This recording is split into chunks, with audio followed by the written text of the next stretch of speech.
The facts, dates, and events presented in this video are from the members' best recollection and may not be fully accurate.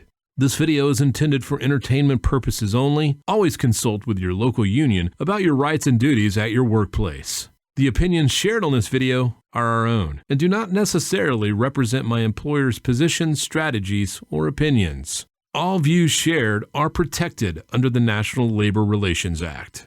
All right, so in this episode, we're going to be talking about part-timers and 223s. And so there's a lot of stuff going on with the part-timers, but let's get into the first thing. I got Rosie from Tug and Mule Show out west that's going to help us out.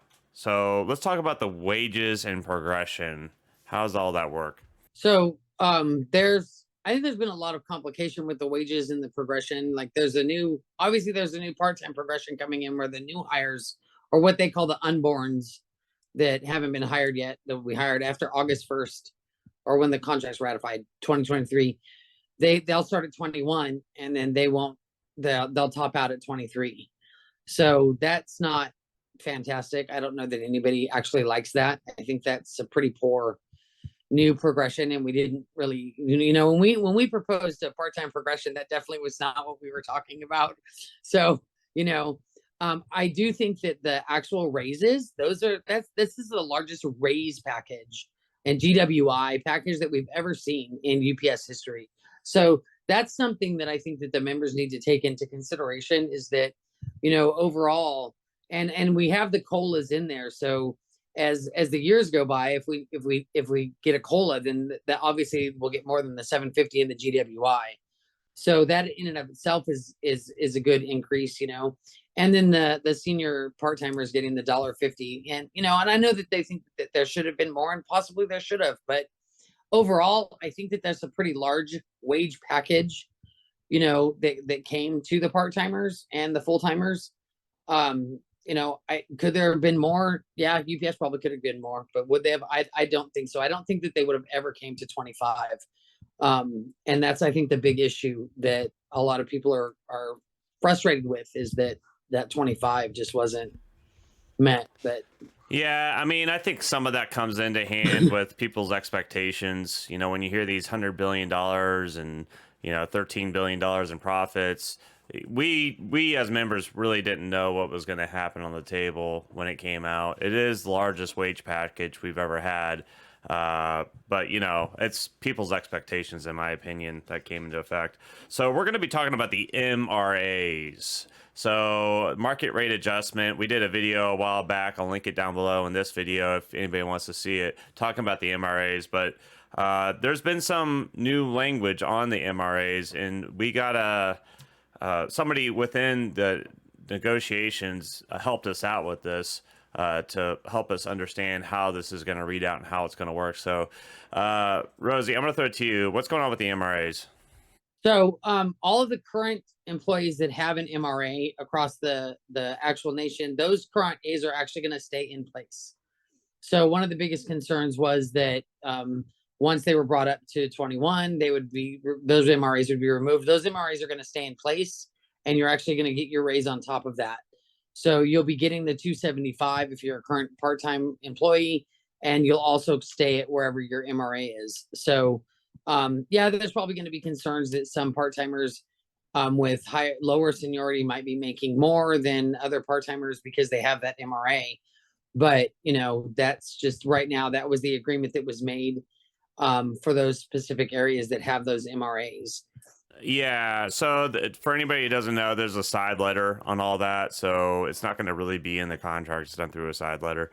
Now we're going to be touching about the work schedule. What's the work schedule like currently with the part-timers?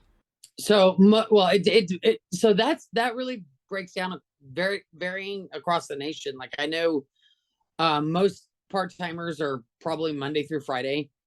I know in my barn they work varied hours. We have some that are Monday through Thursday. They're off Friday. They come back Saturday. They're off Sunday. We have them all different schedules, and one of the biggest issues that they have though is there was language in the contract that is going to allow the package car drivers to not be forced onto a 6 punch, and the part-timers did not get that. They're not afforded that same language. So there's a big concern about that. because we do get forced in there, especially around peak season. They'll put up postings saying that we mandatorily have to work Saturday or Sunday, or we mandatorily have to come in on a Monday or a Tuesday if that's your day off. And so they're very concerned about that language. And that's, I think that's one of the big concerns that's, frustrating some of them, is that there's just not all the part-timers didn't get a lot of the language that they were hoping that they'd be able to get. Yeah, the work-life balance and everything else, I can totally understand that. Especially a lot of these part-timers have a second job. Sometimes they're held behind to finish their shift, but they have to rush and go to their other job. Makes for a lot of issues. You can talk about that. Yeah, Go ahead. one of the big issues, especially in the big barns, I don't think a lot of these guys understand. Like in the big barns where I am, so I'm a combo. I'm a 22-3, and I have an out time, and they don't always allow us to get overtime. So I have to leave at my 8, which means any work that's left over a lot of times is left to those part-timers.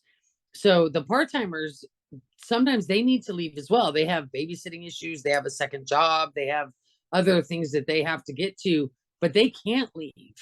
And I know that where in some or other areas of the country, they have issues of not getting enough hours. They don't even get their guaranteed 3. Whereas in some areas in my hub, these guys are being held and forced over 8-9 hours, and they don't necessarily want that. So it really depends on where you are and what the dynamics are in that hub that you're at. Because a lot of the guys in my area get very frustrated because a lot of us combos, we just kind of walk off the belt because we're done. And now they're left to clean up our mess. And it can be a big problem for them. So Now let's get into, since you're talking about combos, let's talk about 223s. First of all, we have a lot of members here that don't even know what a 223 is. So can you kind of define it real quick?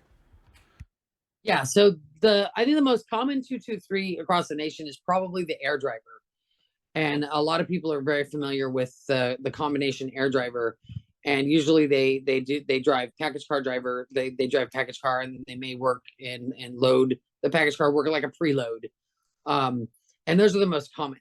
And over in the bigger hubs, like in my hub in Ontario, we have 22-3s that we, like myself, I work an air cargo, where we actually load large freight. And I also drive out on the ramp, so I load the air cans onto the ramp. We have some that are load trailers, and for both halves for 8 hours a day. We have some that work small sort and load trailers. We have some that work in the hub and also work on the ramp. We have them doing various things. Some of them work PSC. So we have various jobs. So any job that you can think of inside of UPS, short of being a feeder driver, can be a combo job, because all it needs to do is have 2 halves of a job. So that's a basic combo job is basically two part-timer jobs that they put together and they make a full-time job.